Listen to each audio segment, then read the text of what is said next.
ഈ കാണുന്ന ഫെയറി ലൈറ്റ്സും ഈ ഒരു ഫോം ഗ്ലേയും വെച്ചിട്ട് നമുക്കൊരു അടിപൊളി ഡെസ്ക് ഡെക്കോർ ഉണ്ടാക്കിയാലോ? ഇതിന് മുമ്പേ ഫെയറി ലൈറ്റ്സ് വെച്ചിട്ട് ഉണ്ടാക്കിയ ഒരു ഡെസ്ക് ഡെക്കോറാണ് എൻ്റെ ആ ഡെസ്കിൽ കാണുന്നത്. ഇതും പിൻട്രസ്റ്റഡ് ആയിട്ടുള്ളൊരു ക്രാഫ്റ്റാണ് കേട്ടോ.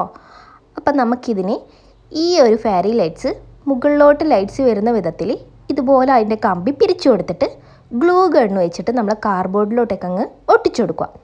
അതിനുശേഷം അതിൻ്റെ ബാക്ക് വശത്തേക്കില്ലേ, കാർഡ്ബോർഡിൻ്റെ ബാക്ക് വശത്തേക്കാണ് നമ്മുടെ ബാറ്ററിയും ആ ഓണാക്കേണ്ട സാധനമൊക്കെ ഒട്ടിച്ചു കൊടുത്തിട്ടുള്ളത് കേട്ടോ.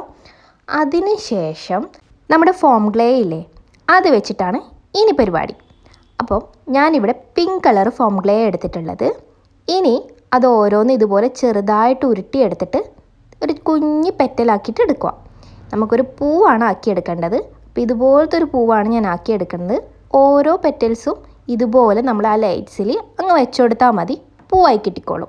അപ്പോൾ ഞാനിവിടെ 3 പെറ്റൽസ് ആക്കിയിട്ടതാ ജസ്റ്റ് ഒന്ന് ഓണാക്കി നോക്കിയതാ. ലൈറ്റെല്ലാം കത്തുന്നുണ്ടോ നോക്കണ്ടേ. ഇതിന് അവസാനം ഇതൊക്കെ ആക്കി വെച്ചിട്ട് ലൈറ്റ് കത്തുന്നില്ലെങ്കിൽ പണി കിട്ടും.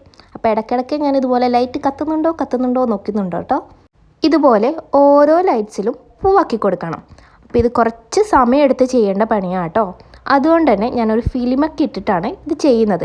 എന്ത് ക്രാഫ്റ്റ് ചെയ്യുമ്പോഴും ഞാൻ അധികം ഫിലിം ഇടാറുണ്ട് കേട്ടോ.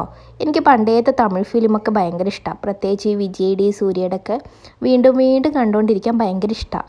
നിങ്ങൾക്കൊക്കെ ഏത് ഫിലിംസാണ് ഇഷ്ടമോ? അപ്പോൾ ഇതാ നമ്മൾ ഫിലിമൊക്കെ ഇട്ട് മെല്ലെയാണ് കേട്ടോ ചെയ്യുന്നത്. കുറച്ച് സമയമെടുത്ത് ചെയ്താലേ വൃത്തിയുണ്ടാവും. നമ്മൾ സ്പീഡ് ചെയ്താൽ ഇത്ര അങ്ങോട്ട് ഓക്കെ ആവില്ല. അപ്പോൾ ഈ ഫ്ലവേഴ്സൊക്കെ ഇതാ ഏകദേശമല്ല മുഴുവനായിട്ട് സെറ്റായിട്ടുണ്ട്. ഇനി നമ്മുടെ കമ്പി അങ്ങോട്ട് മറച്ചു കൊടുക്കാൻ വേണ്ടിയിട്ട് ഗ്രീൻ കളർ ഫോം ഗ്ലേ എടുത്തിട്ട് ഇതുപോലെ നീളത്തിൽ ഇതാ ഈ കാണുന്ന പോലെ വെച്ച് കൊടുക്കുവാണ്. ഇനി നമുക്ക് അതിൻ്റെ ആ ഗ്ലൂ ഗണ്ണില്ലേ, അതൊന്ന് മറച്ചു കൊടുക്കാൻ വേണ്ടിയിട്ട് സെയിം ഗ്രീൻ കളർ വെച്ചിട്ട് ഇതാ ഇതുപോലെ അങ്ങ് മറച്ചു കൊടുക്കുവാണ്. ഇനി നെക്സ്റ്റ് നമുക്ക് ഇല ഉണ്ടാക്കി കൊടുക്കണം. എല്ലാ സ്റ്റെമ്മിനും ഇതുപോലെ 2 ഇല വെച്ച് കൊടുത്തിട്ടുണ്ട് കേട്ടോ. പിന്നെ താഴെ ഇതുപോലെ പരത്തി കൊടുത്ത ക്ലേയിലേക്ക് ഇതുപോലെ ജസ്റ്റ് ഒന്ന് കുത്തിട്ട് കൊടുക്കുന്നുണ്ട് കേട്ടോ. കുറച്ചൊന്ന് ഒറിജിനാലിറ്റി വന്നോട്ടെ എന്ന് വിചാരിച്ചിട്ടാണ്. ശേഷം സെയിം ഗ്രീൻ കളർ വെച്ചിട്ട് ഇതുപോലെ പെയിൻ്റ് അടിച്ചു കൊടുക്കുന്നുണ്ട് കേട്ടോ. ബാക്കി വന്ന കാർഡ്ബോർഡ് വേണമെങ്കിൽ നമുക്ക് മുറിച്ച് കളയാം കേട്ടോ. ഇതിന് ഇച്ചിരി നീളം കൂടുതലാണ്. ഞാൻ പക്ഷേ പെയിൻ്റ് അടിച്ചു കൊടുത്തിട്ട് അഡ്ജസ്റ്റ് ചെയ്തു. ഇതാണ് ഫൈനൽ ലുക്ക്. അപ്പോൾ ഇതിപ്പോൾ ലൈറ്റ്സ് ഒക്കെ ഓണാക്കിയിട്ടുള്ള ലുക്കാണ് കേട്ടോ. രാത്രി ലൈറ്റ്സ് ഒന്നും ഇല്ലാണ്ട് കാണാനാണ് ഇത് കുറച്ചുകൂടി ഭംഗി. ഇതാണ് നമ്മുടെ രാത്രി ലൈറ്റ്സ് ഒക്കെ ഓഫാക്കിയിട്ടുള്ളൊരു ലുക്ക് കേട്ടോ. ഇത് കിഡു ലുക്കാണ് കേട്ടോ. എനിക്ക് ട്രൈ ചെയ്ത് നോക്കാൻ പറ്റുവാണെങ്കിൽ എന്തായിട്ടും ട്രൈ ചെയ്ത് നോക്കണം കേട്ടോ.